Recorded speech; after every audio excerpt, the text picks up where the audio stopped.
प्यारे देशवासियों, बाबा साहेब भीमराव अंबेडकर के जयंती पर आज सभी को हार्दिक शुभकामनाएं। शुभकामनाओं के साथ जय विधान, जय संविधान, जय भारत माता और जय बाबा साहेब भीमराव अंबेडकर। हम सभी की जय बोलते हैं और एक भारत माता की एक ऊर्जा, उस ऊर्जा के साथ बाबा साहेब भीमराव अंबेडकर वो हमारे देश के नहीं बल्कि एक विश्व के रत्न हैं। आज हम उनकी याद में, उनकी जयंती पर आप सभी को एक संदेश देना चाहूँगा कि बाबा साहेब भीमराव अंबेडकर को मानते हो लेकिन उनकी माननी चाहिए।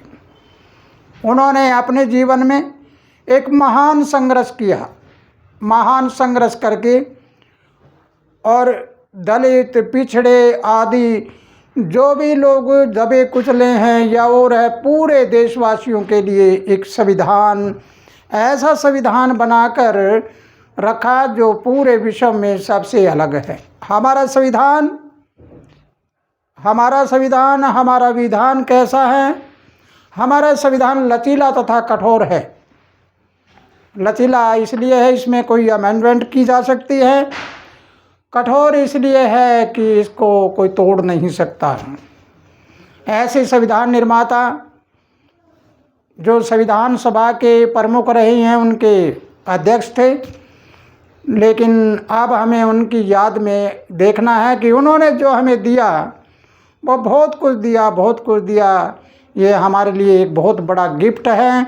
इस गिफ्ट को संभाल के कौन रखेगा? संभाल कर रखने वाले हम हैं।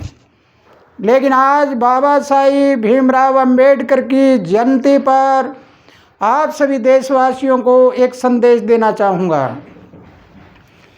कि एक बड़ी कुरीति है। आज मैं बोलना नहीं चाहता था, लेकिन आज इस मौके पर आपको बताऊँगा कि जब भी मैं सुनता हूँ तो लोग कहते हैं दलित दलित दलित। बाबा साहिब दलितों के मसीहा नहीं, SC OBC वगैरह का मसीहा नहीं, बल्कि पूरे देश की मसीहा हैं।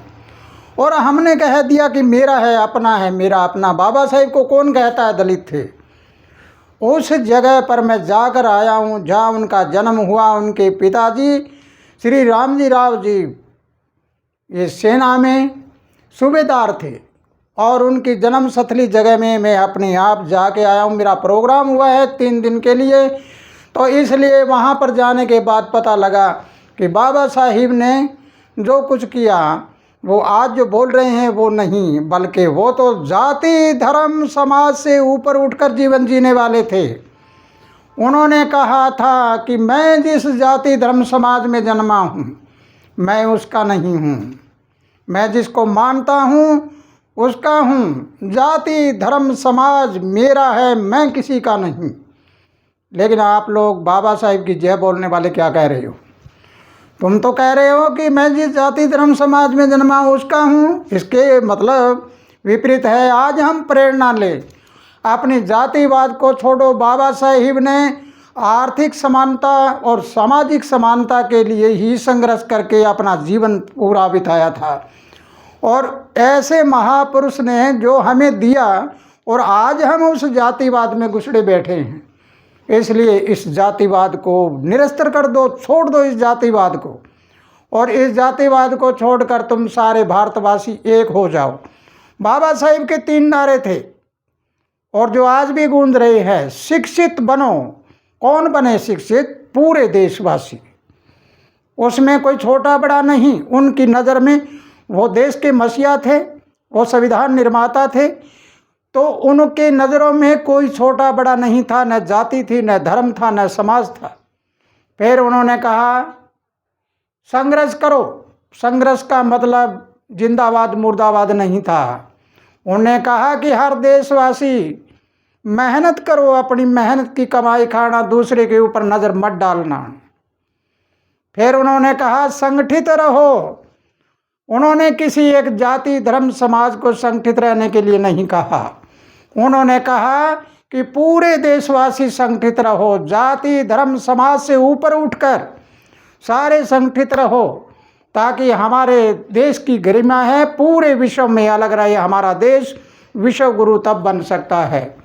तो प्यारे देशवासियों, मेरे इस संदेश को पूरे गौर से समझकर जानकर आपको समझ लेना है कि बाबा साहिब वो नहीं थे जो तुम सोचते हो। बाबा साहिब वो हैं जो तुम्हारी सोच से बहुत परे हैं, बहुत परे हैं। वो एक महापुरुष हैं। तो अरदास करूँगा कि आप जैसे महापुरुष बार बार इस धरती पे जन्म लेकर आएँ, ताकि ये सामाजिक असमानता है ये समाप्त हो जाए और सामाजिक समानता मिल जाए। आर्थिक समानता कुछ लोगों को मिली है, लेकिन उस आर्थिक समानता मिलने के बाद सामाजिक समानता आज वहीं की वहीं पड़ी है।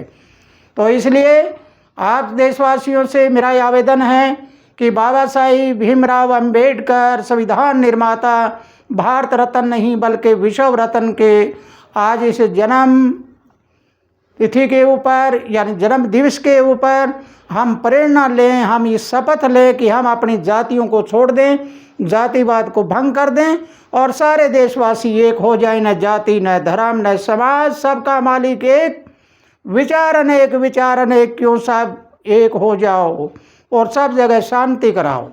इसी के साथ जय संविधान, जय विधान, भारत माता की जय, जय बाबा साहिब भीमराव अम्बेडकर की भी जय।